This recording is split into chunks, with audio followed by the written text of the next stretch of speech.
Om Jnana Timirandasya Jnananjana Salakaya Chakshur Unmilitam Yena Tasmai Shri Gurave Sri Chaitanya Manovistam Stapitam Yena Bhutale Swayam Rupa Padamakyam Gadadvista Vandeham Sri Guru Sri Yuta Padakamalam Sri Guru Vaishnavamcha Sri Rupam Sagrajatam Sahagana Bhagavatam Antam Satyo Sadvaitam Savaditam Parijana Sahitam Krishna Chaitanya Deva Sri Radha Krishna Padan Sahagana Lalita Sri Visakamita He Krishna Karuna Sindhu Dina Bandhu Jagat Pate Gopisa Gopika Radha Kancana Tapta Kanchana Gaurangi Radhe Vrindavadeshwari Vrishabhanu Shade Devi Pranamami Pancha Kalpatarubhyascha Kripa Sindhu Jayeta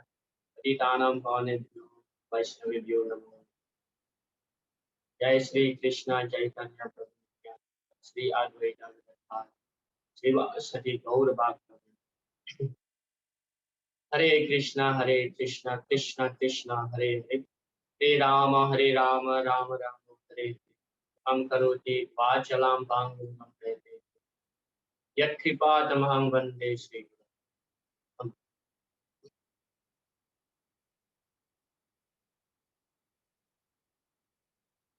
So welcome to all the devotees to our regular Bhakti Shastri class.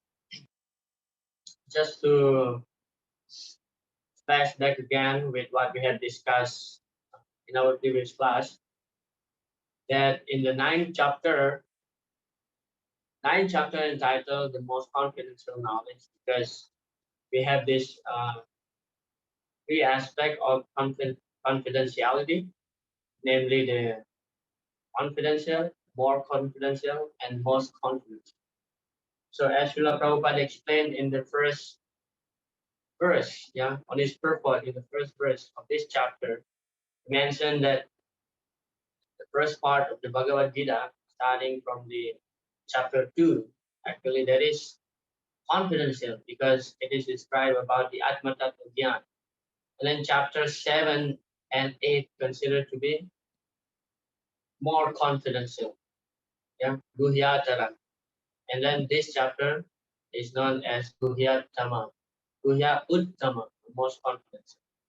So in the beginning of the chapter, we discussed what is the qualification and also disqualification in hearing about Krishna, because hearing will lead toward liberation, toward our liberation. And that actually will grant us pure devotional service, develop pure devotional service in our heart through hearing. And then from text number 4 to 10, we discuss about Krishna, Yogam Aishwarya, the inconceivable potency of Lord, and how his relationship with the material creation is very difficult to understand. And of course, toward the end, Srila Prabhupada explained that only through devotional service we can understand Krishna. Because we see like it's so intricate. Krishna involved, yet at the same time, he does not directly involve with the material creation. So from the mundane point of view, it's kind of bewildering. But for us, being devotees and having faith toward Krishna, so we can understand up to some extent that mystery. Because we know that he is God and he can expand himself into so many forms that he wants. So he is in touch directly and also indirectly, not at all involved with the creation, maintenance, and annihilation. So that is his mystery, the Yogam Aishwarya. So now we are continuing. Krishna will talk here about worshippers and non-worshippers. And then amongst those worshippers, there are demigod worshippers and also the impersonalists, those who are worshipping the impersonal aspect of the Lord. And then at the end of the chapter, Krishna glorifies direct worship toward him. Well, of course, we know the principle that we have to approach the spiritual master in order to worship Krishna. But the understanding here is that direct worship means directly worshiping Krishna, not worshiping the demigod. Yeah? Directly worshiping Krishna. And he will glorify devotional service toward the end of the chapter. If you see the pattern between chapter 7 and 9, yeah, it's almost the same. And at the end of chapter 8 also, this aspect is touched. Krishna keep glorifying devotional service. Therefore, in the middle 6 chapters of the Bhagavad Gita, we find like a lot of intense discussion on devotional service.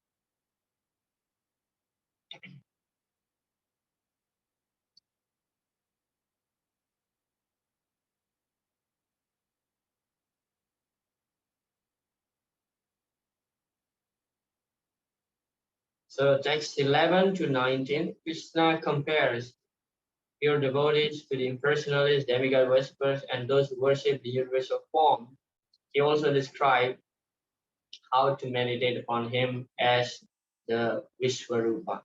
So Krishna will compare first of all non-worshippers and worshippers. Text number 11. Avajanantima mudha manushim tanuma svitam aram bhava majananto mama bhuta aishwara. Fools deride me when I descend in the human form. They do know my transcendental nature as the supreme Lord of all that be. So Bhuta Maha Ishwara. Maha Ishwara means is the master of all the living entities.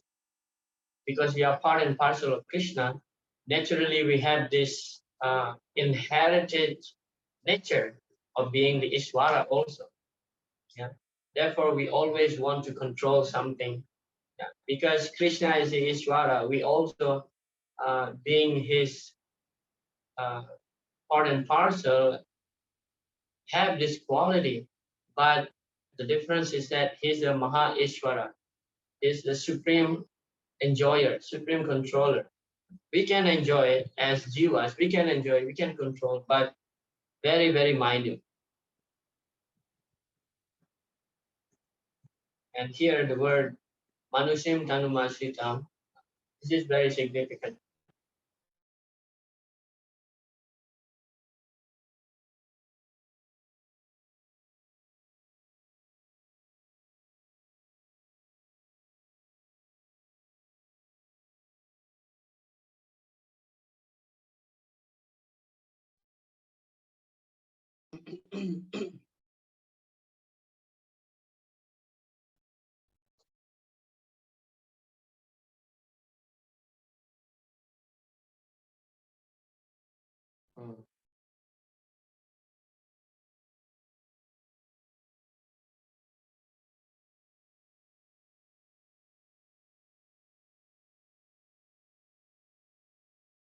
Okay, sorry for the disturbance.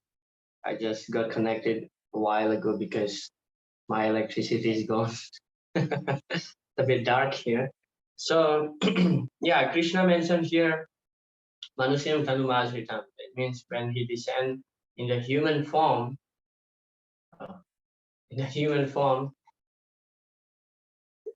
this electricity is playing around.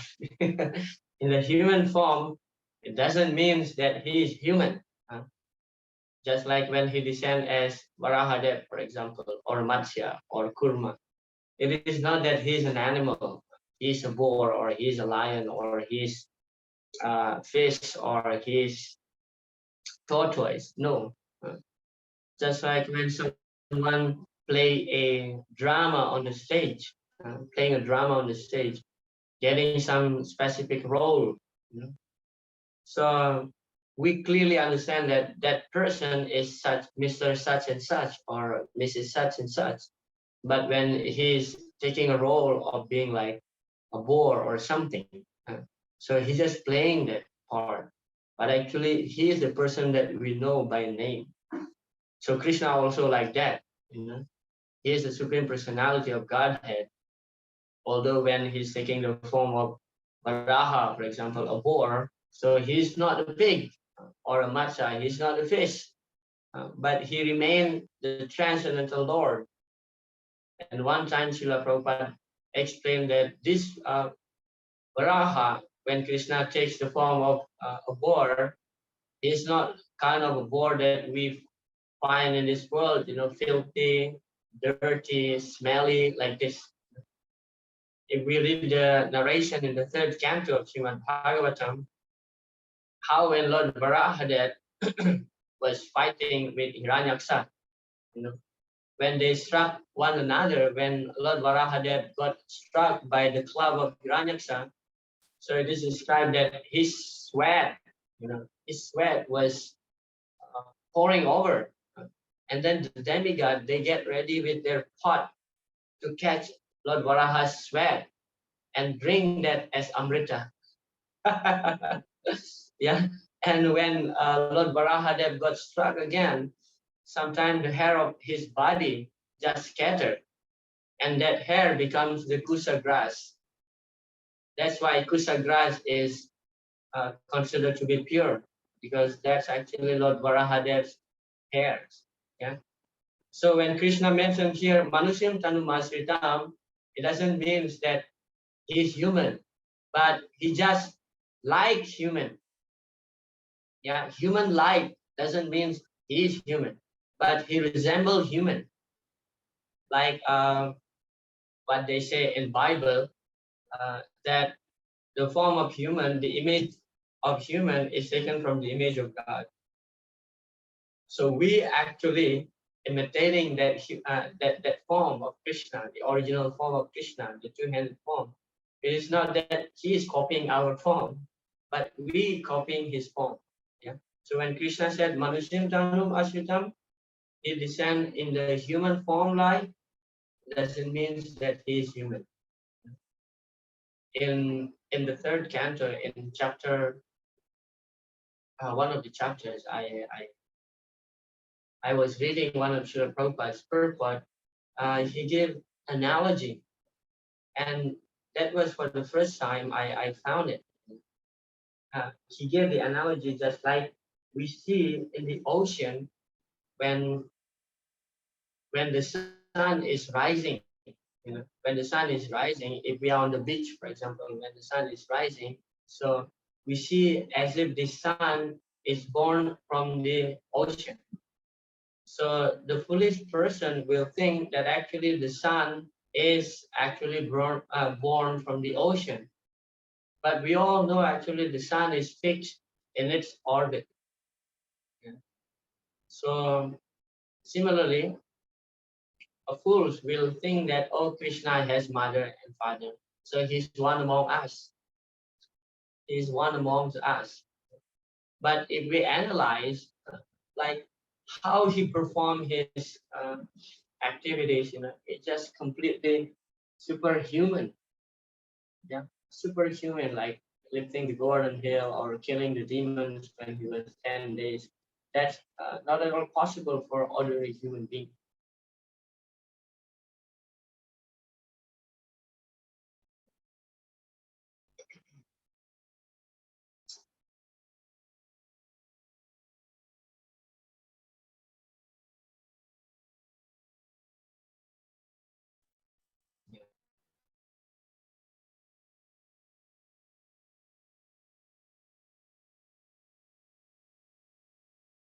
Srila Prabhupada explained from the other explanation that the Supreme Personality of Godhead appearing like a human being.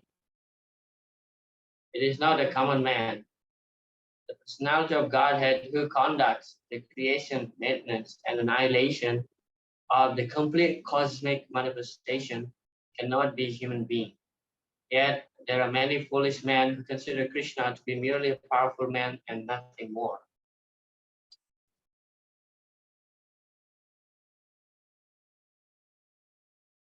The foolish consider Krishna an ordinary human being because they do not know the confidential activities of the Supreme Lord and his different energies. They do not know that Krishna's body is a symbol of complete knowledge and bliss. that he is the proprietor of everything that be, and that he can award liberation to anyone. Because they do not know that Krishna has so many transcendental qualifications, they deride.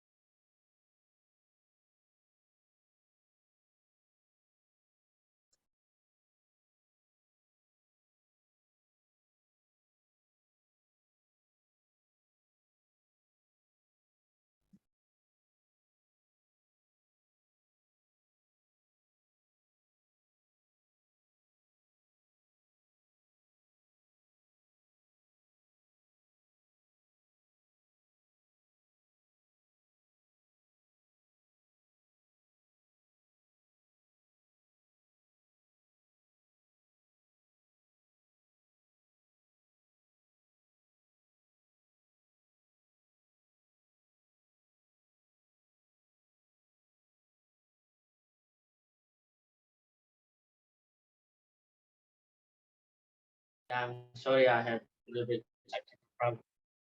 Okay, so that's about text number 11. So the fools, yeah, the Mudha, they do not know Krishna's position as the Maha Ishvara, the supreme controller, yeah, supreme lord. They deride Krishna to be ordinary human being. Then text number 12.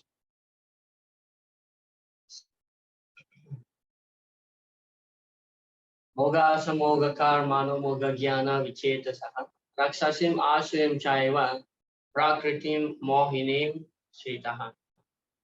So this is the non-worshippers, the intelligence stolen by the prakriti, mohini. Mohini means bewildered, yeah, by the external energy of the Lord. Those who are thus bewildered are attracted by demonic and atheistic views. In that deluded condition, their hopes for liberation, their creative activities, and their culture of knowledge are all defeated. So Prabhupada explained, there are many devotees who assume themselves to be in Krishna consciousness and devotional service, but at heart do not accept the Supreme Personality of Godhead, Krishna, as the absolute truth. For them, the fruit of devotional service, going back to Godhead, will never be tasted. Those who are engaged in fruitive pious activities and who are ultimately hoping to be liberated from this material entanglement will never be successful either, because they deride the Supreme Personality of Godhead Krishna. In other words, persons who mock Krishna are to be understood to be demonic or atheistic. So interestingly, Srila Prabhupada mentions here there are many devotees who assume themselves to be in Krishna consciousness, but at heart they do not accept Krishna. Just like here in India, like everybody knows Krishna. Everybody knows Krishna. But when you think that Krishna is one of the human being or one of the demigods, that's considered to be unfaithful. That's considered to be unfaithful. Like some people may have faith to Krishna, but let's talk about India. Some people have faith about that he is God. Yes, he is God, but they don't really go deep into devotional activities. So although they have believed that Krishna is God, but when they don't go deeper toward devotional service, that's actually as good as not having faith at all. Because faith means you really go deep into it. You really imbibe the practice of devotional culture.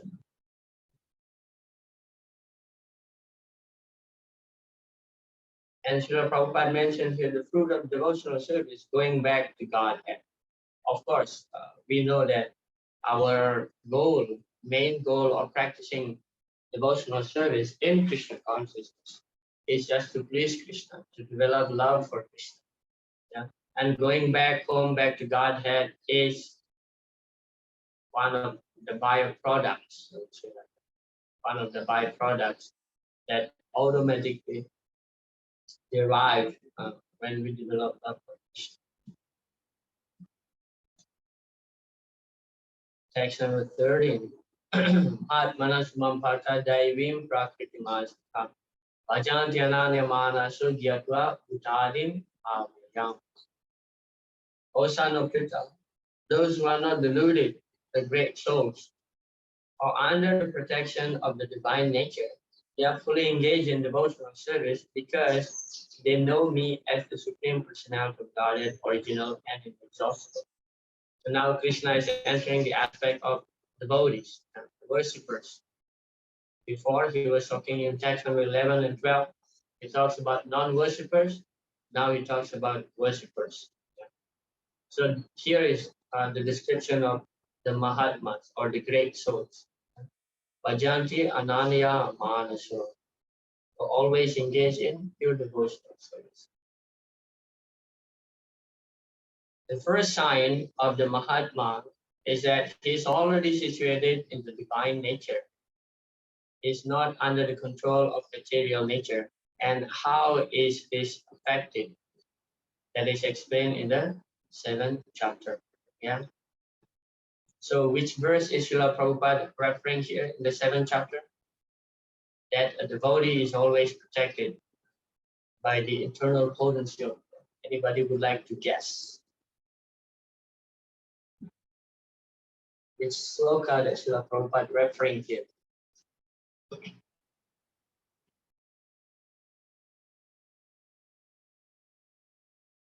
Amongst the assembly of the great Pandits would like to give some contribution?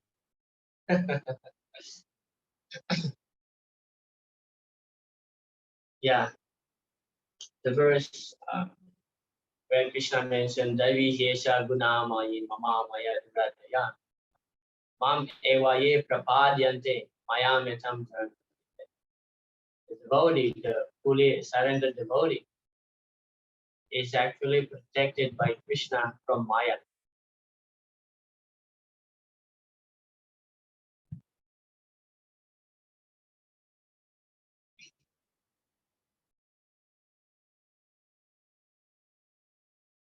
So Mahatma means he never deviate even for a moment Krishna consciousness, from Krishna consciousness. He always remember Krishna. By his remembrance toward the Lord, so he never falls into delusion. So one time there was Srila Prabhupada's disciple, his name is Kishore Prabhupada. So in London, Srila Prabhupada just arrived and he immediately got up into the Vyasa-san giving some address to the devotees. Srila Prabhupada. The first word that comes out from Srila Prabhupada's lotus mouth was, so we are very happy to be with all of you here again in London. And Srila Prabhupada go on with explaining that actually we are not in London, we are in Vaikuntha, because you are worshipping Krishna here. So wherever Krishna is being worshipped, so there is no chance of Maya being attacking. And in Vaikuntha, there is no Maya. And then one devotee was asking question. So Srila Prabhupada, is it possible for a pure devotee to ever forget about Krishna? Yeah. Is it possible for a pure devotee to ever forget about Krishna? And then Srila Prabhupada just looked toward the deities, Radha Gokulananda, looked to the deities, and then he turned his face, and then he closed his eyes and gave the response to that question by saying that whenever I stood up in the front of the deities, I always pray to Krishna that I will not fall into Maya. So that was Srila Prabhupada's response. He didn't give the response that, no, pure devotees, they never forget about Krishna. But Srila Prabhupada mentioned, whenever I stand in front of the deities, I always pray to Krishna that I will not fall into Maya. Because, principle in this material world is padam padam yadvi padam. There is always dangers in every step. Even for a pure devotee, yeah, a fully liberated person may sometimes get into illusion. So what he can learn, Kishore Prabhu mentioned, what he can learn actually, in Srila Prabhupada pray like that, and what is the chance that I have that I will remain safe, because there is always dangers. If Srila Prabhupada pray like that, so definitely Maya will attack me for sure. Yeah, but actually we have to understand also that Srila Prabhupada being pure devotee, the sign of a pure devotee is always humble. Atma Niksepa Karpanye, Atma Niksepa means he's always feeling helpless. Without Krishna, he is helpless. That is one of the 6 symptoms of Saranagati. Srila Prabhupada always in the humble mood. So, yeah. But of course, when a pure devotee, a Mahatma, sometimes may seem to be falling to Maya, but immediately Krishna will protect him again, because Krishna loves his devotees. You see in the incident of Brahma, for example, he got lusty seeing his own daughter, but immediately after being chastised by Lord Shiva, for example, and Chatur Kumara, like this, he came back to his own senses and he continued his practice.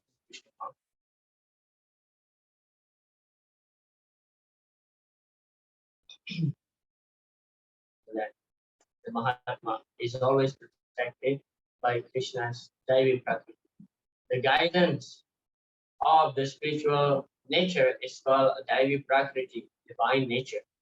So when one is promoted in that way, by surrendering to the Supreme Personality of Godhead, one attains the stage of great soul. The Mahatma does not divert his attention to anything outside Krishna, because he knows perfectly well that Krishna is the original Supreme Person, the cause of all causes. There's no doubt about it.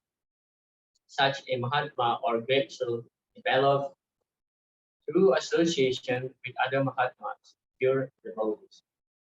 So we are talking about Mahatma, and Srila Prabhupada gave us the hint how to become a Mahatma by associating with other Mahatmas, yeah, with other pure devotees. Therefore, we should always strive, always eager to associate with a pure devotee. Yeah. Chulaya malavena pina swadana punarnava bhagavat sangi sangasya matyanam kinvidasaha. Yeah. So the Bhagavat Sangi Sangha, Bhagavat Sangi Sangha, because sometimes the devotee also addressed as Bhagavat, like we find in the 19th chapter of the first canto of Srimad Bhagavatam. There, actually, Sukadeva Goswami was addressed as Bhagavan. And Srila Prabhupada explained because why he was addressed as Bhagavan, first of all, because he has this greatness. Although he is not the Supreme Person, but he has a greatness. He inherits the quality of the Lord, Bhagavan. So he also can be considered as Bhagavan, although he is not fully manifesting the 6 opulences that Krishna possesses. But when a person in constant contact with Bhagavan, so he is also known as Bhagavan. There's person Bhagavat and there's book Bhagavat. So Bhagavat Sangi Sangasya. So Bhagavat means a person or something which is always connected with Bhagavan. So Bhagavata, Bhagavata Purana, Srimad Bhagavatam, because it's all about Krishna. So person who live the principle of the Bhagavat is also known as Bhagavat. Sangi Sangasya. We have to develop this desire to associate with those kind of people. So Tulayama Lavenapi, the word lava. Lava means just fraction of moment. Yeah. Lava Matra Sadhu Sangha Sarva Siddhi Hoy. In that verse in the Chaitanya Charitamrita, Srila Prabhupada gave just one line purport. Interesting. Yeah? Srila Prabhupada gave one line purport that verse. Srila Prabhupada mentioned, according to astronomical calculation, one lava is how many? Anybody would like to guess? What is the duration of one lava? There's like Sana, lava, Urta. So one lava is 1/11 second. That means 1/11 divided into 11. So if we just get that much association of a pure devotee, Sarva Siddhi Hoy, all perfection we get. Yeah. So Sulayama Lavena Pin. Na Swarga na Punarbhava. So the association of Mahatma or pure devotee cannot be compared to the achievement of Swarga or even liberation. Na Punarbhava. Bhagavat Sangi Sangasya Martyanam Kim Udasi Sama. And what to speak of material achievements such as wealth, which is meant to be given up when this body died. So associating with pure devotees or Mahatma will make us also a Mahatma.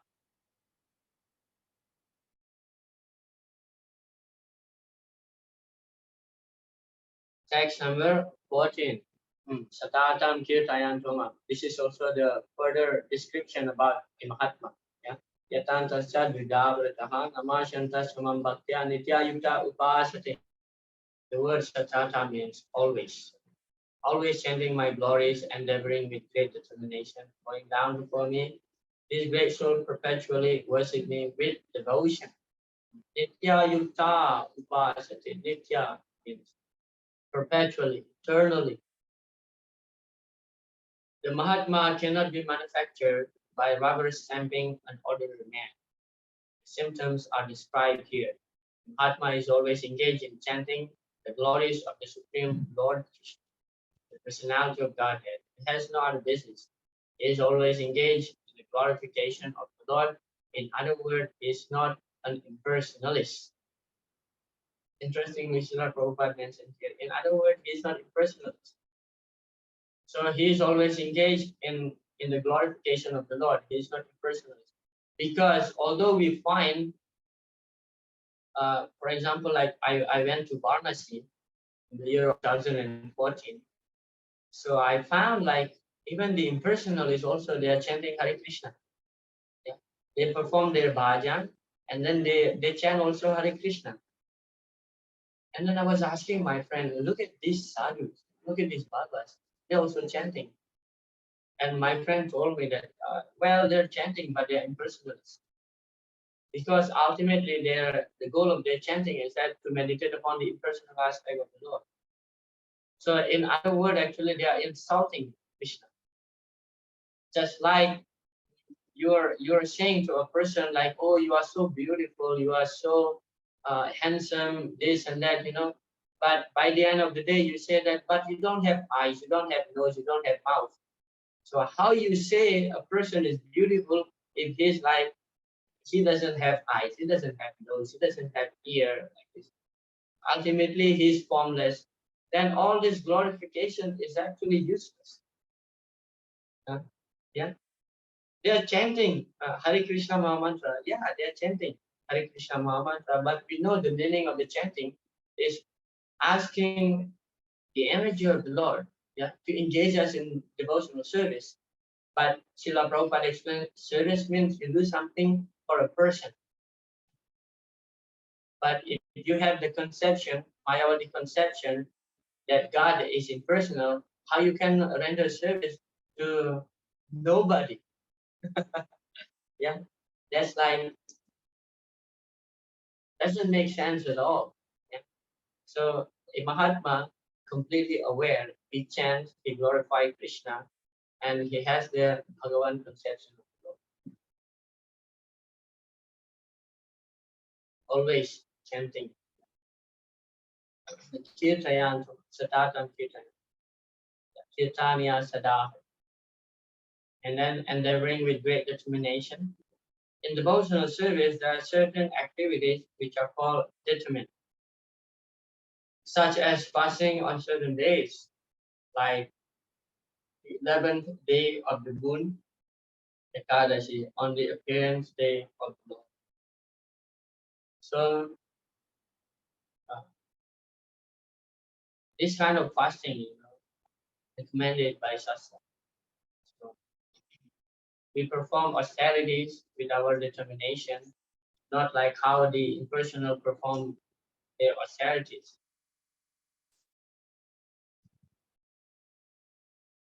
There also again, it's remind me when I was visiting Varanasi.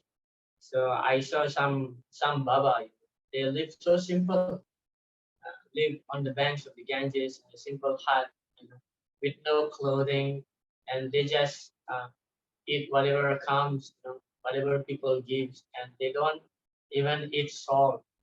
They just make plain dough, like round balls, and stick it, and just burn that. That's it. That's all what they eat.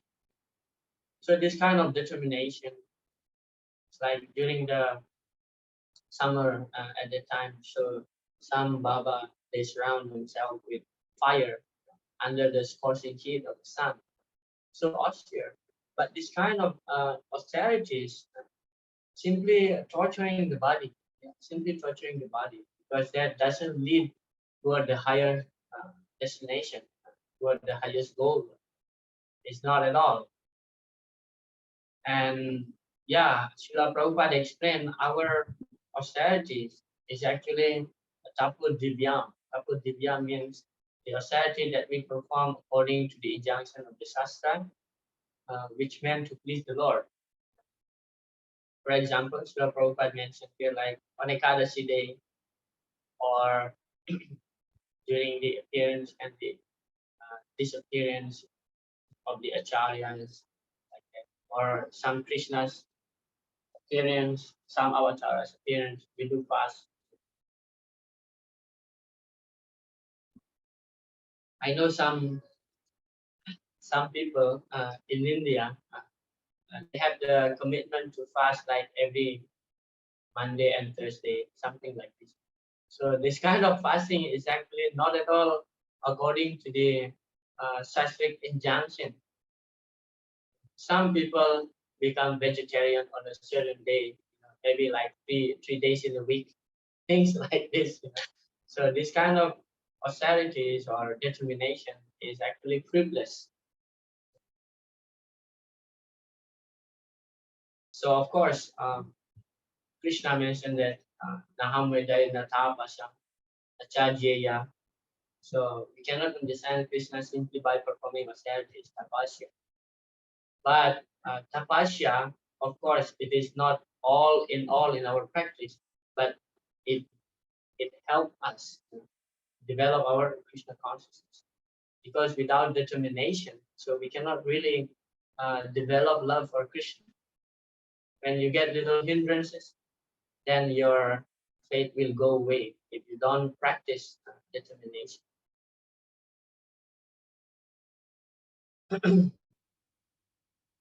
One does not need to undergo any severe penance and austerity. He can live his life in devotional service, guided by an expert spiritual master, and in any position, either as a householder or a sannyasi or a brahmachari.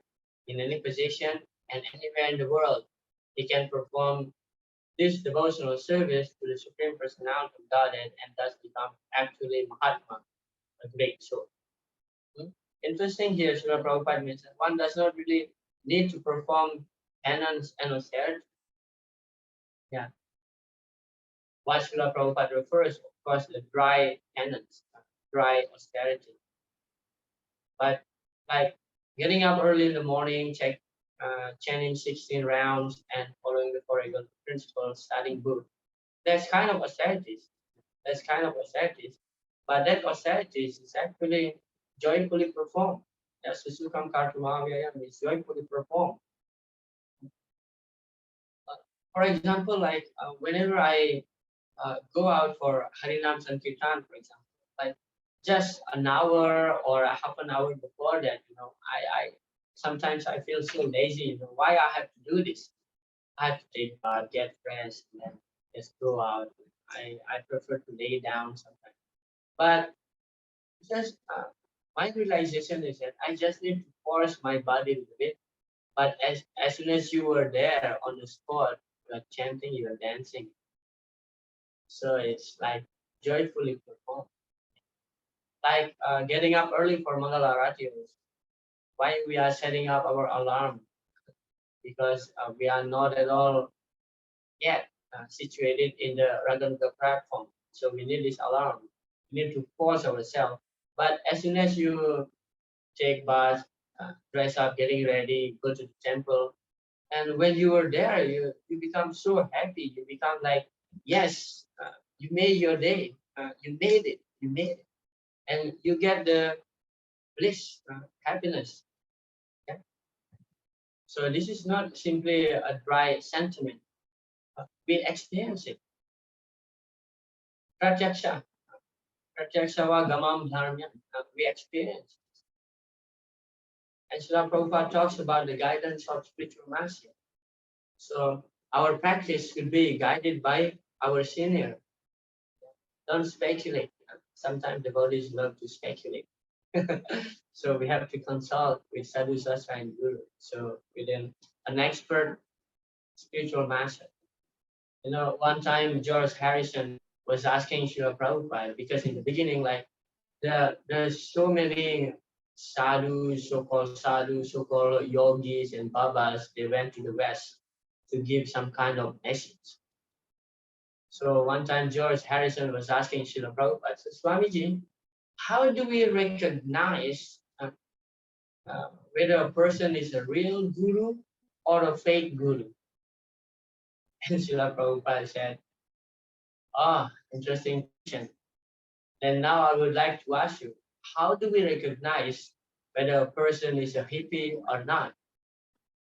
Hippie is recognized by his addiction to drugs, to alcohol. So similarly, a real guru can be seen through how much he's addicted to God. How much he's addicted to God means he's constantly talking about God, chanting about God, glorifying, hearing about God. So, and George Harrison just speechless. So Prabhupada, he's so expert in dealing with different questions. He's not necessarily giving a Sanskrit quote from the Shastra. He can chant this also. He can quote the Satatam Kirtayanto Mam Yatantasya Didavrata. Prabhupada could say that. But he actually relate the answer toward what is going on around. How do you recognize a hippie? So if a person is drug addict, so he's a hippie. How you recognize a real guru? If he's addicted to God. That's it. As simple as that. You know? Because what does it mean, addicted to God? Addicted to God means Satatam Kirtayantamam, always chanting about his glories. Yatantasya Dridavrata, with full endeavor, try to please him. Namajanta Samam Bhakta, going down and become devotees of God. That is addiction to Krishna. One reporter, I think I told you in one of the classes about Joe Pine. He was asking like, Swamiji, why your people always chant Hare Krishna mantra? Prabhupada gave a very simple answer. In order to remain connected with God. Remain connected with God. So this is Mahatma. Text number 15. Others who engage in sacrifice by cultivation of knowledge worship the Supreme Lord as the one without a second, as diverse in many and in the universe. So after talking about the Mahatma, Krishna is also talking about different types of worshippers. Here, Krishna is talking about Jnani, those who develop knowledge, and also those who worship Krishna in the Virat Rupa form. This verse is the summary of the previous verses. The Lord tells Arjuna that those who are purely in Krishna consciousness and do not know anything other than Krishna are called Mahatma. Yet there are other persons who are not exactly in the position of Mahatma, but who worship Krishna also in different ways. Worshipping the impersonal aspect of the Lord is also considered to be worshipping Krishna, but indirectly. They just don't have the ultimate knowledge about Krishna Tattva.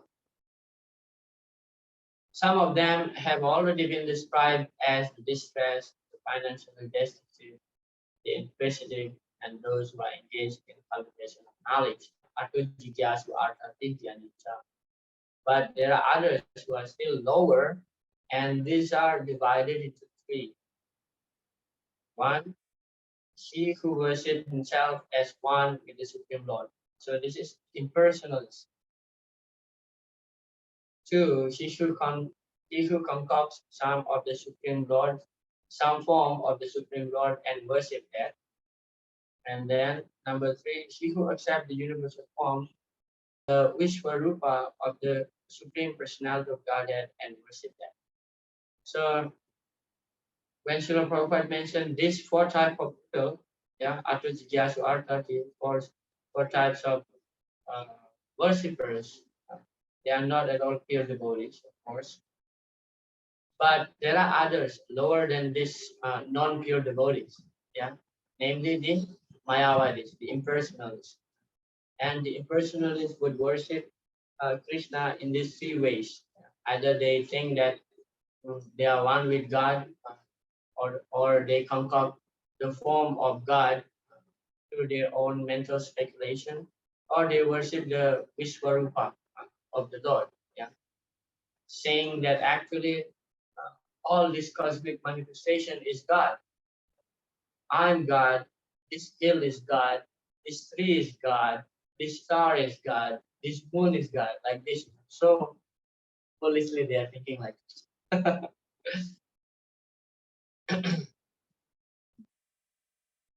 And then text number 16. But it is I who am the ritual, I the sacrifice, the offering to the ancestors, the healing herb, the transcendental chant. I'm the butter and the fire and the offering.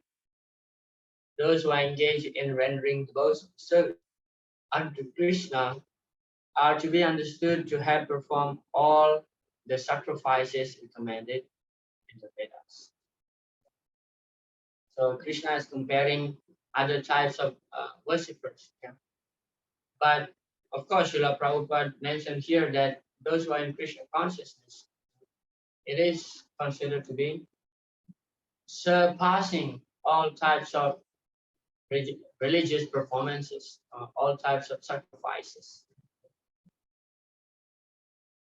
Text number 17.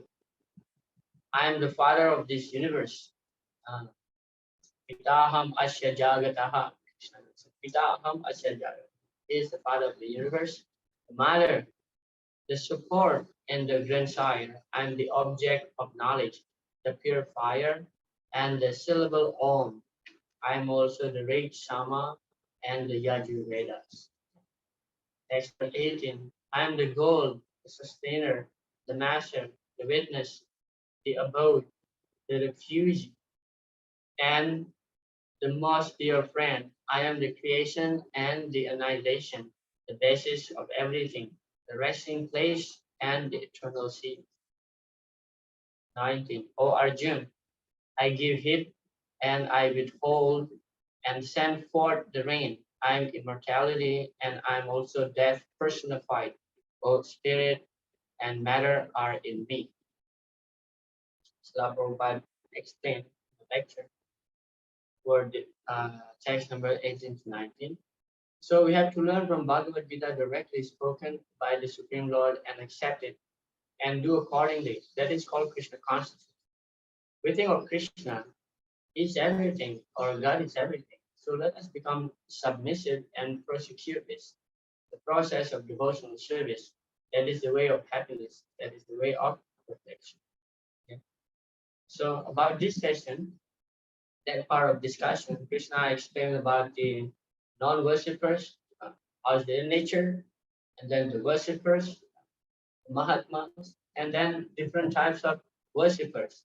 Some are worshipping the impersonal aspect of Lord, some worship the Vishnurata of the Lord, and then finally Krishna explained that actually he's everything. He's the sacrifice, he's the father, he's the mother, he's the sustainer, he's the creator, he's the annihilator. So what we can learn from here, ultimately, we have to approach that person who is the source of everything. Yeah. Were there any questions up to this point before we continue to the next discussion about demigod worshippers and also impersonators? Of course, this topic we have discussed in the 7th chapter, but I will touch it slightly because Krishna also discussing about this matter again in this chapter. Any comment or question?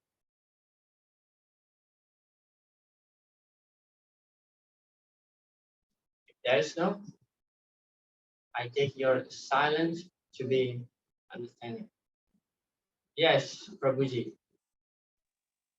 So, Hare Krishna Prabhuji, one thing I just wanted to ask here is, so there are different kinds of worshipping which has been described here, and uh, and in this worshipping, it has been mentioned what are the order of priority, means which are the best ways to worship it. That is what is mentioned here, right? Like impersonalist form also, although it's a kind of worship which has been mentioned here, it is not the best one. That is what the message I can hear from here. Is it correct, Prabhuji? Yes, of course. We clearly understand that this is not the best, worshipping the impersonal aspect of the Lord. But at the same time, we have to understand also different jivas, different souls, they are situated in the different level of understanding. But of course, Srila Prabhupada, he explained also that actually if the impersonalists, if they are very, very sincere, gradually they will come to the understanding of the Vasudeva Sarvamiti. Correct. Finally, one day. But how long does it take? Bahunam It may take, Janmanaman. For yeah, correct. millions of lifetimes.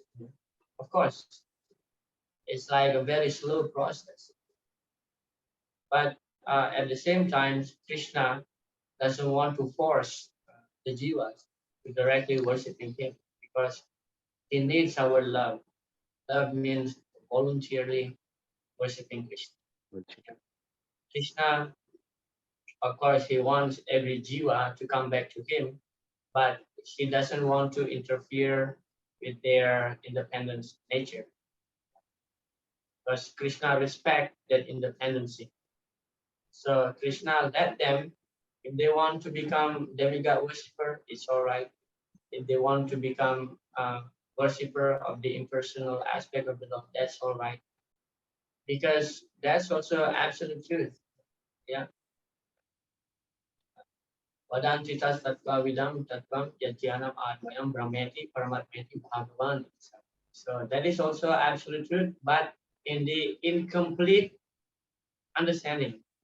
Yes. But if they are very sincere, they will come to the understanding of Bhagavan aspect of God. But that may take like very, very long time. And Krishna respect that. Krishna respect that. Yeah. The only thing that we have to understand is that every jiva is situated on a different level, the Correct. different level of realization and understanding.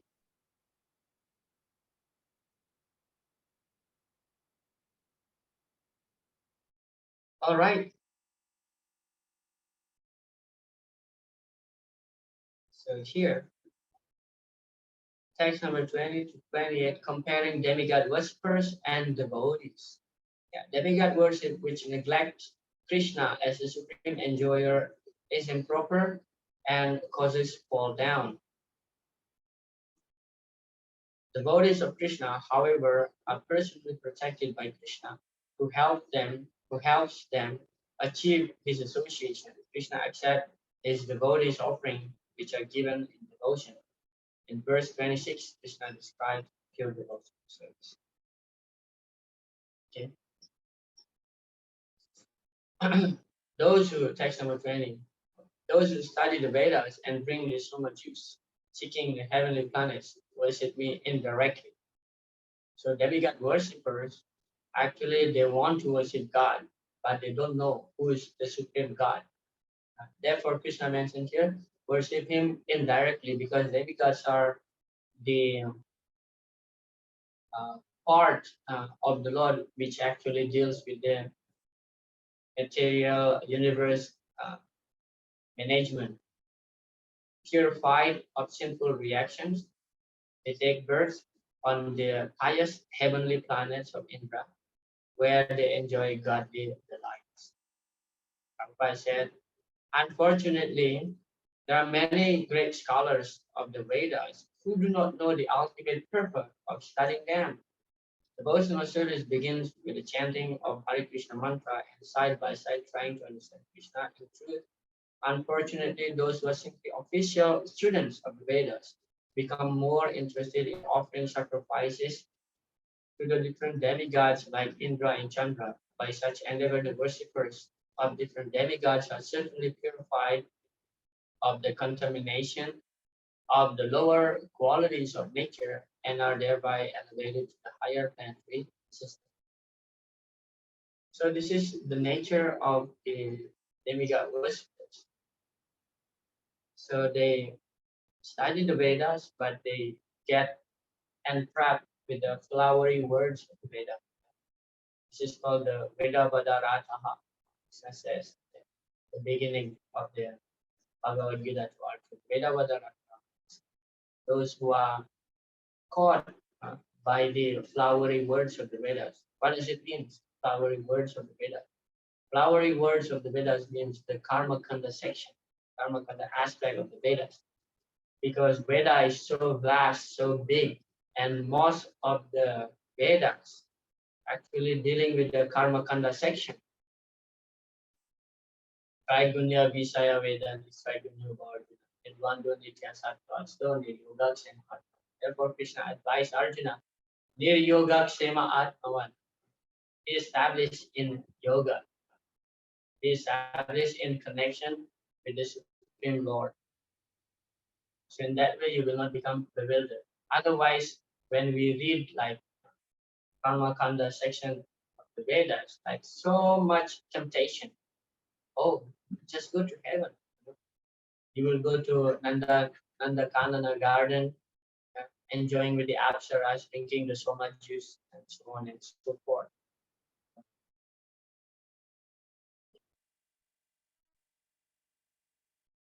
Of course, here Srila Prabhupada mentioned, by such endeavor, the worshippers of different demigods are certainly purified of the contamination of the lower qualities.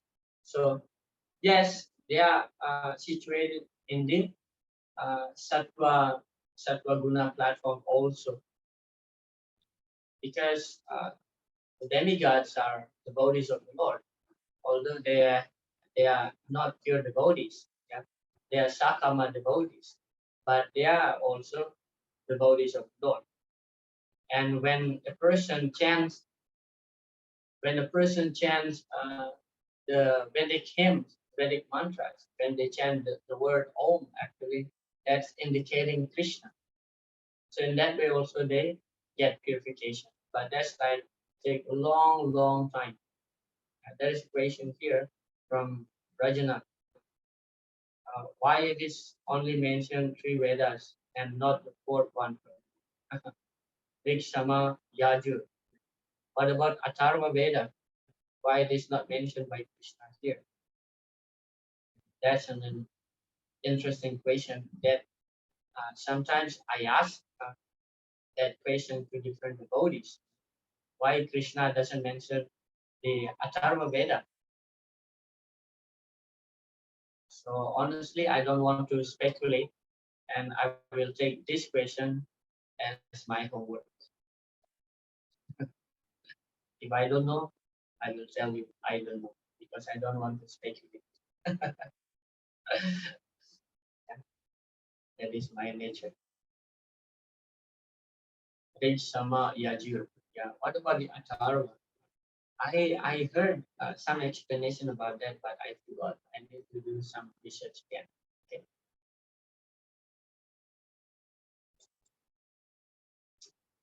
Text number 21. So this verse is talking about when the pious credit is finished. So you have to come down again. Yeah. Itam bhutva swargalokam vishalam shine punye mathyamta visanti. Evam trayi dharma manuprapana gata gatam kama kama. When they have thus enjoyed vast heavenly sense pleasure, and the results of their pious activities are exhausted, they return to this mortal planet again. Thus, those who seek sense enjoyment by adhering to the principles of the three Vedas achieve only repeated birth and death. Yes, Krishna mentioned here. Evam trayi dharmam. Again, Krishna mentioned about the three Vedas. He didn't say the four Vedas. Why? This also related patient.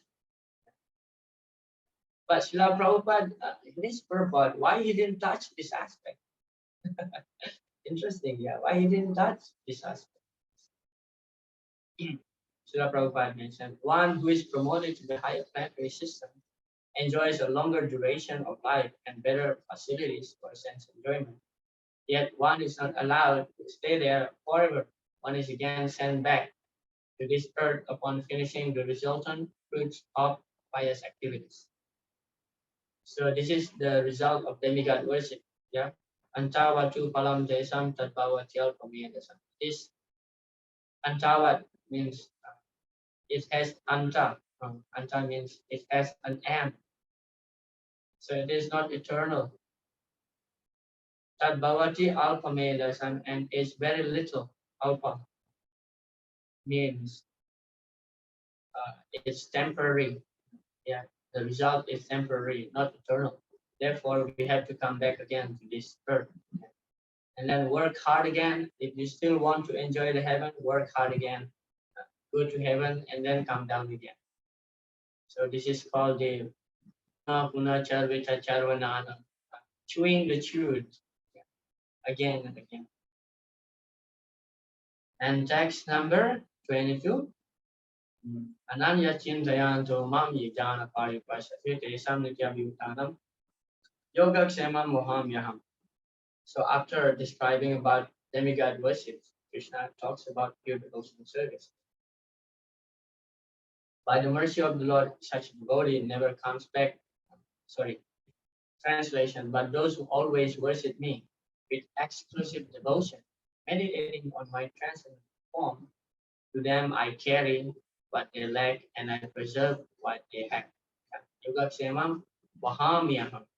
So Vahami Aham means Krishna personally carry. Krishna personally carry. By the mercy of the Lord, such a devotee never comes back to this material condition of life. Ksema refers to the merciful protection of the Lord. The Lord has helped the devotee to achieve Krishna consciousness by yoga, and when he becomes fully Krishna conscious, the Lord protects him from falling down to a miserable condition of life. The famous story of Arjun Charya. Yeah, all of you may have heard this story about the Brahmana known as the Arjuna Charya. So when actually he found this verse, he thought that how is it that Krishna will carry what he needs personally, Vaham Yaham, and then actually he marked the verse and changed the word from Yogakshamam Vaham Yaham, he changed to Yogakshamam Karomi Yaham. It translates as somehow or other Krishna will provide. Somehow or other Krishna will provide. So when he went out to beg something, as a Brahmana, so he begged Bhiksha. But that day he didn't get anything. Of course, we know that when he came back, so he was surprised because his wife told that there are two boys carried all this bhoga. So it was actually Krishna and Balaram. Then when he showed his wife the mark that he put on the verse, because these two boys showed the mark to his wife that, oh, Arjuna Charya is so cruel, they got bitten by him. Right? So the mark is exactly like the mark on the back of these two boys. So you cannot doubt the statement of the Shastra. Sometimes we doubt this verse. Why? Because we are not Ananya. When you fully surrender to Krishna, that means you are Ananya Bhakta, pure devotee. But when you not completely surrendering to the Lord, then this argument will come. How is it possible? Unless you work, you cannot live. Yeah. Of course, the pastimes of pure devotees cannot be imitated. Cannot be imitated. Did you hear the pastime of this great Shama Sundar Prabhu? How this money flying from the sky? Yeah, you heard that, right, Mataji? Yes. So that's how it is. 4 o'clock early in the morning, everybody was sleeping. That time they don't have money at all to pay the rent, and he just have a japa walk on the street. He and his wife, and the money just $100 bills just flying from the sky, and who else did that? Krishna did that.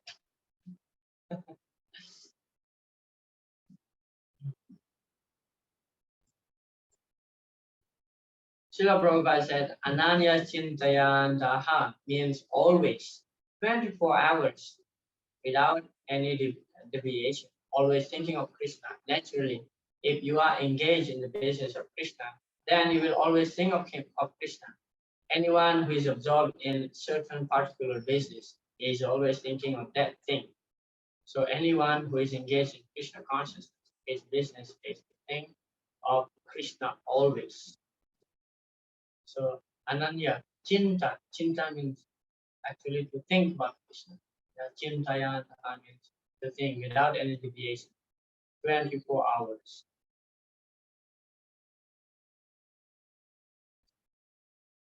Text number 23. Ye pyanta devata bhaktya yajante shradayam vitaha tepi mam eva kuntya yajanta vidipurvakam yajanti avidipurvakam. Avidipurvakam means it just displays avidhi without knowledge. Yeah? Do it in the wrong way. Those who are devotees of other gods and who worship them with faith actually worship only me, O son of Kunti, but they do so in the wrong way. For example, when a man pours water on the leaves and branches of a tree without pouring water on the root, he does so without sufficient knowledge or without observing regular principles. Yeah, as I again and again mentioned, they want to worship Krishna, they want to worship God, but when they worship demigods, so it's simply a matter of lacking of understanding. Yeah, but they have the sense of surrendering to a higher authority, yeah, a higher being, just like this, pouring water to the leaf. Not very intelligent. It's incorrect process. The demigods are to speak different officers and directors in the government of the Supreme Lord. One has to follow the laws made by government, not by the officers or directors. Similarly, everyone is to offer worship to the Supreme Lord only. That will automatically satisfy different officers and directors of the Lord. The officers and directors are engaged as representatives of the government, and to offer some bribe to the officers and directors is illegal. So Srila Prabhupada mentioned here, it is illegal to worship the demigods because it's kind of you are bribing, right? Kind of bribing some officers. So that's the point of this verse, that demigod worshippers, they want to surrender to God, but the problem is that they still not reaching the understanding who is the supreme God. Therefore, Krishna mentioned, Yajanti avidhi. Avidhi means without knowledge, or do it in the wrong. Text 24, I am the only enjoyer and master of all sacrifices. Therefore, those who do not recognize my true transcendental nature fall down. The professional form of human civilization known as Varnashram Dharma is specifically meant for satisfying wisdom. Therefore, Krishna says, "This first I am the enjoyer of all sacrifices because I am the supreme master." Less intelligent person, however, without knowing this fact, worship demigods for temporary benefit. If, however, anyone has any material desire to be fulfilled, had better pray to it for it to the Supreme Lord, although that is not pure devotion, and she will thus achieve the desired result. So Srila Prabhupada is encouraging us. If you have material desire, don't approach demigod. Approach Krishna. Yeah?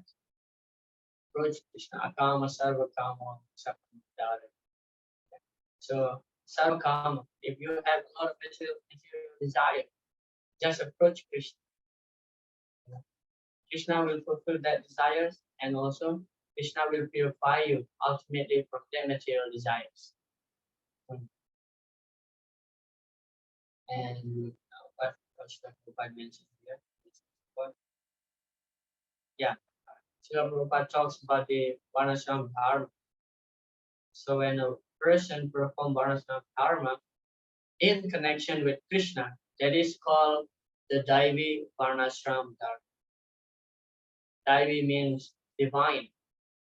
So Srila Prabhupada talks a lot about Varnashram Dharma. Even mentioned that 50% of his mission is still unfulfilled, and that is Varnashram Dharma.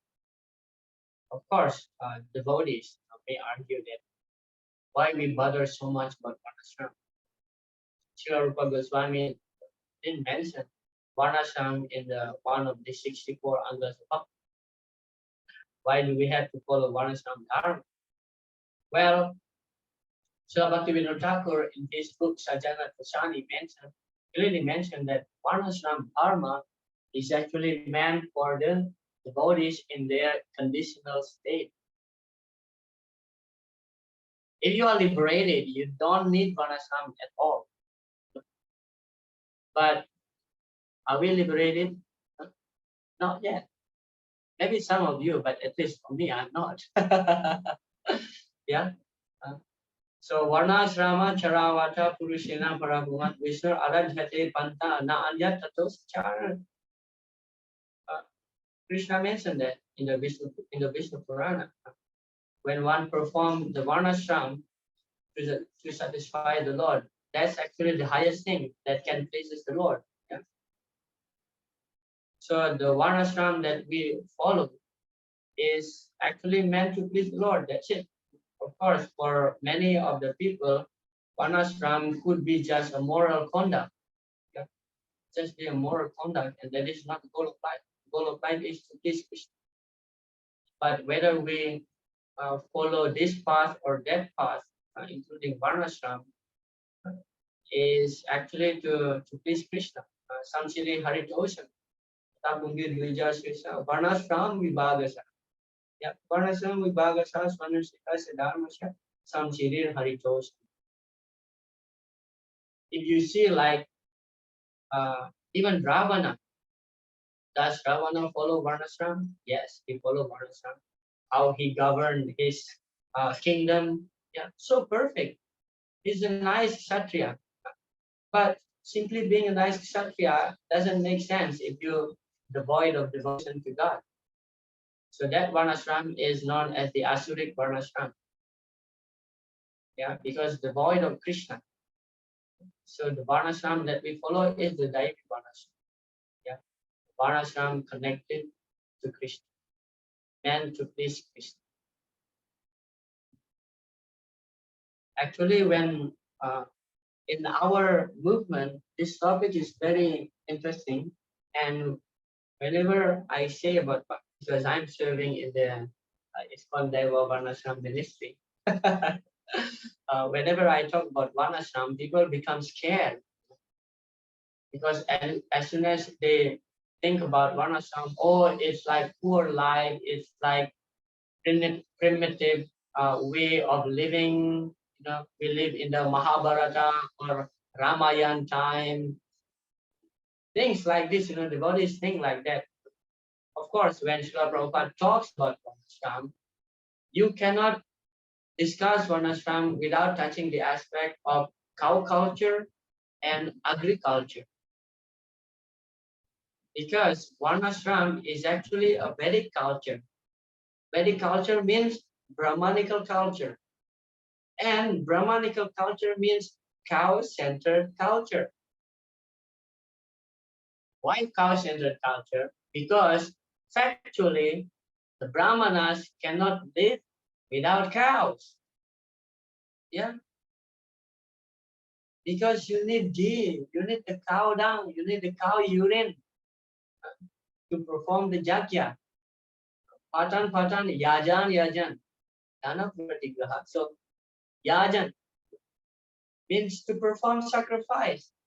Every day a Brahmana should perform this. And he needs ghee, he needs cow dung, he needs cow urine, like this. But of course, many people think that Varnashram for nowadays age is impossible. If it is impossible, why Srila Prabhupada wanting it so much? Because Srila Prabhupada explained, by following Varnashram, one will be elevated to the Sattva Guna platform. When one situated in Sattva Guna platform, it's easier for him to advance in Krishna consciousness. Varnashram is just a stepping stone in devotion practice. It helps us. It's favorable because let's talk about Varnashram being a lifestyle according to the rules and regulations in the Shastra. As simple as that. Varnashram is just a lifestyle. I'm talking about Mayapur. Okay. I'm talking about Mayapur. Honestly speaking, sometimes I see that the devotees, children, I mean the teenagers, boys and girls, they are mixing together. Sometimes they ride motorbike like sandwich. Boys in the front, girls in the middle, and another boy on the back, and they're not at all married. And it's so sad. I mean, it's being recorded now, no problem. One time I was giving class here in the temple, and I mentioned about this. Like, where is our responsibility of being parents? We don't supervise our kids mixing so freely. And I mentioned that day when I was giving class, it's okay if next time I will be banned from giving class in this temple, I'm fine. But of course, Krishna mentioned that anudvega karamvakyam satyam priyayakam chaya. Truth, austerity of speech is satyam, truth. But sometimes truth may hurt you. But in order to open your eyes, sometimes you have to get hurt. Yeah, it's so sad. I said that I'm not blaming anybody here, but it's so sad, as parents or managers in this community that we don't pay attention. Some of the adults mention that, oh, it's okay as long as they chant Hare Krishna. Well, they chant Hare Krishna, but they don't behave properly in the society. Then utpatayaiva kalpate. It simply creates disturbances, at least in my mind, because I have this tendency, this defect of being sometimes too judgmental. When I talk about this with some devotees, I mean, like, why their parents allow them mixing freely like this, boys and girls, especially when they ride this bike in the public place. Like, and some devotees just said to me, Prabhu, mind your business. And what can I say? Okay, if I mind my business, okay, the society will just go on like this. We become hypocrite. You expect that you want to advance in Krishna consciousness, but at the same time, you don't follow the rules and regulations. Yeah. Just like you approach doctor gives you some prescription, give you the medicine, but at the same time, doctor will give you some diet also. If you don't follow the diet, then there's no hope for you to be cured. Yeah. So Varnashram is, let's talk about Varnashram in a simpler way, being lifestyle according to the Vedas. Lifestyle according to the Vedas. If you want to go deeper, of course, we will go on with this cow culture, agriculture, everything organic, that's also touching the Varnashram aspect. Yeah.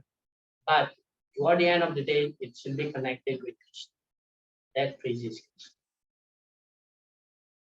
Why should Prabhupada conduct marriage? He personally conducted the marriage of his first few disciples, like Mukunda Maharaj. That time they just stay together, being hippie. They just stay together, men and women. So Srila Prabhupada conducted their marriage. And in the Padesmrita, Srila Prabhupada explained why the Vedic culture, what Srila Prabhupada said, promote marriage or encourage. Prabhupada said, why the Vedic culture encourage marriage? In order to avoid the illicit sex, that's it. Because if you are claiming to be devotees, you are chanting Hare Krishna, but you live like an animal, means having sex without marriage. It doesn't make sense at all. Anyway, I'm sorry.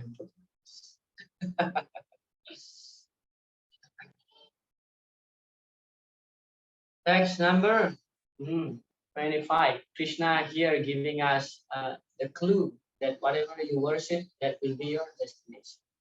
Yanti deva brata devan pitrin yanti pitri brata tani yanti bhuteja yanti mad yajinokuma. Those who worship the demigods will take birth among the demigods. Those who worship the ancestor. Those who worship ghosts and spirits will take birth among such beings, and those who worship me will live with me. Yeah, a pure devotee who worships the Supreme Personality of Godhead only achieves the planet of Buddha and Krishna Loka without a doubt. It is very easy to understand this through this important verse that if by simply worshipping the demigods, one can achieve the heavenly planets, or by worshipping the Pitas, achieve the Pita planets, or by practicing the black art, achieve the ghostly planets. Why can the pure devotee not achieve the planet of Krishna or Vishnu?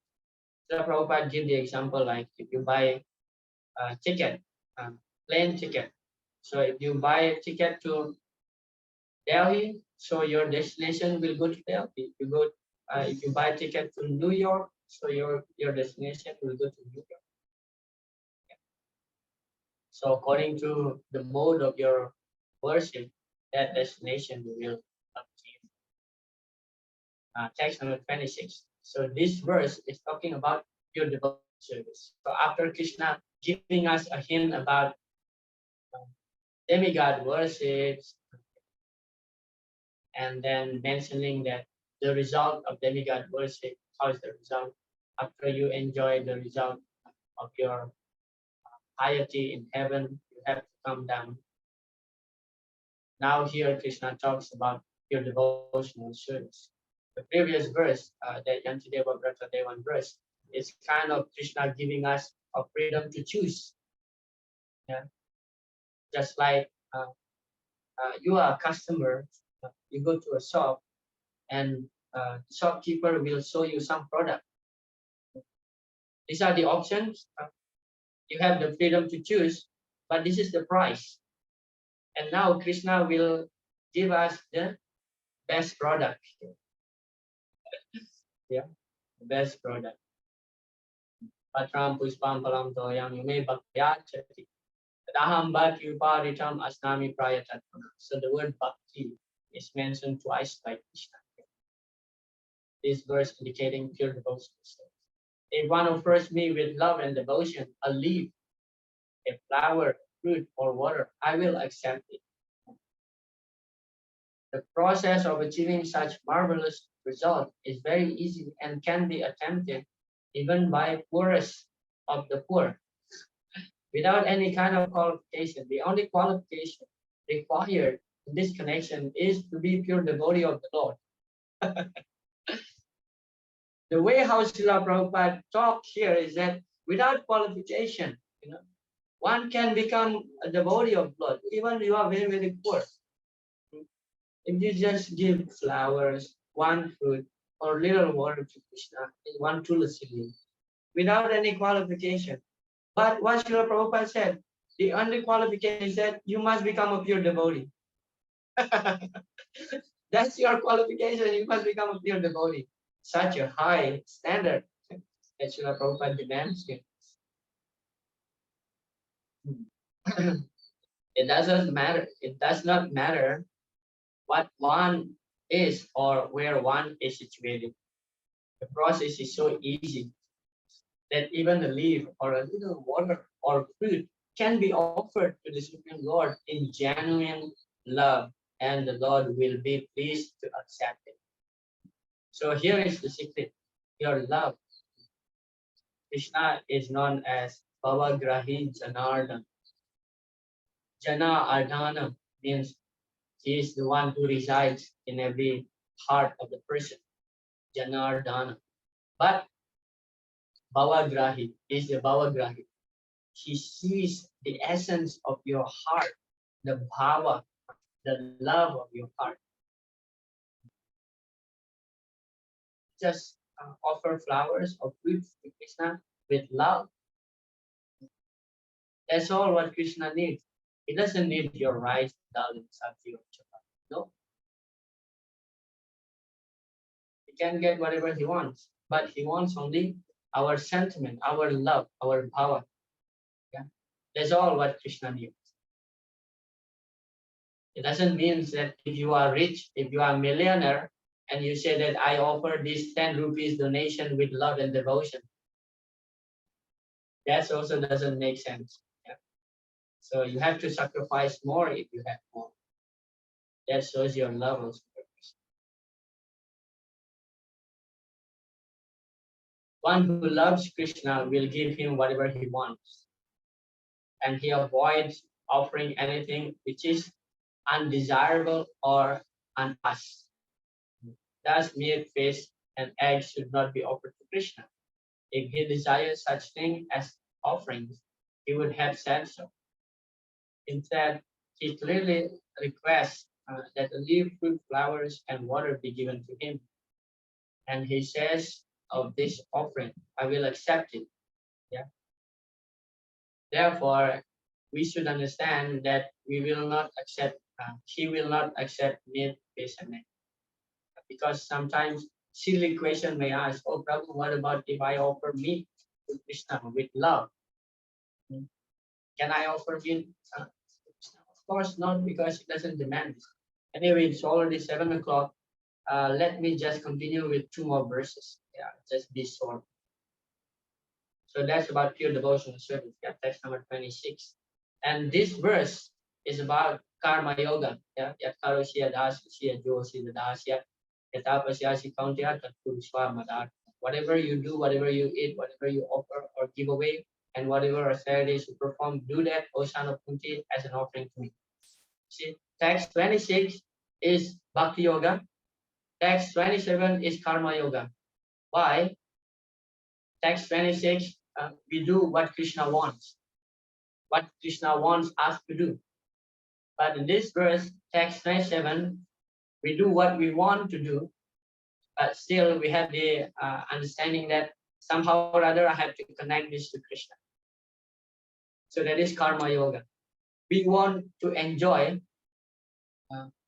That means we want to do what we want, but we have the understanding is that I want to enjoy in connection with Krishna. So that is Karma Yoga. Text 26 is Bhakti Yoga, because we offer what Krishna asked us to offer.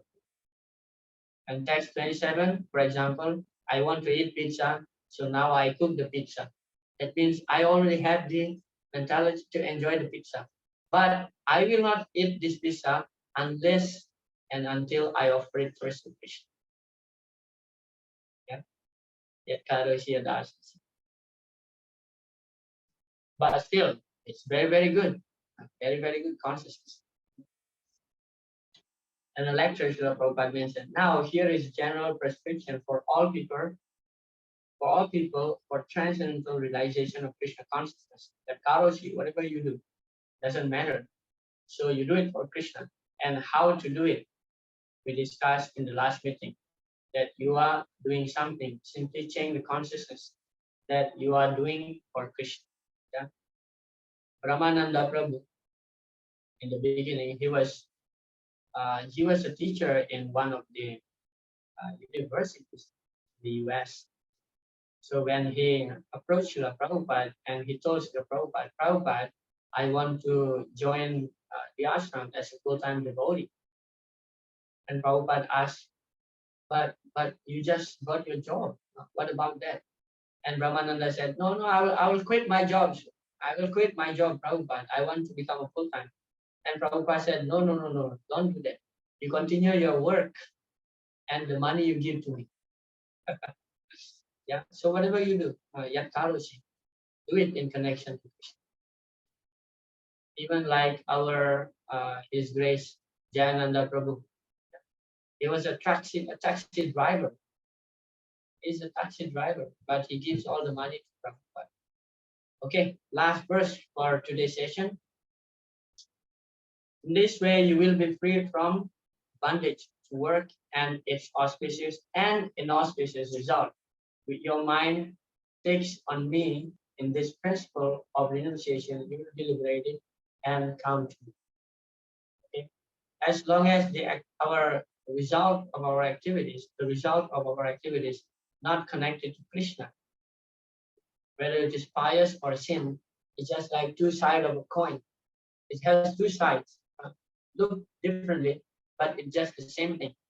Pious will bring you to heaven, sin will bring you to hell, but both are still in the material realm, both are giving bondage.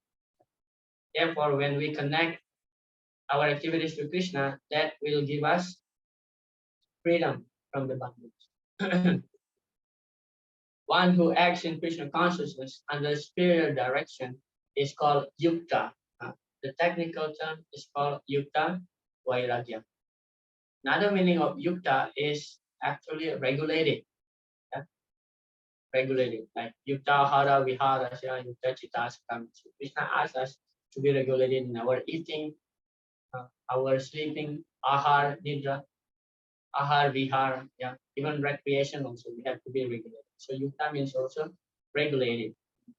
But here Srila Prabhupada referred as yukta means acting under superior direction.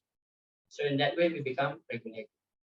Anyone who has no interest but to dedicate his life to the service of Lord is actually a sannyas.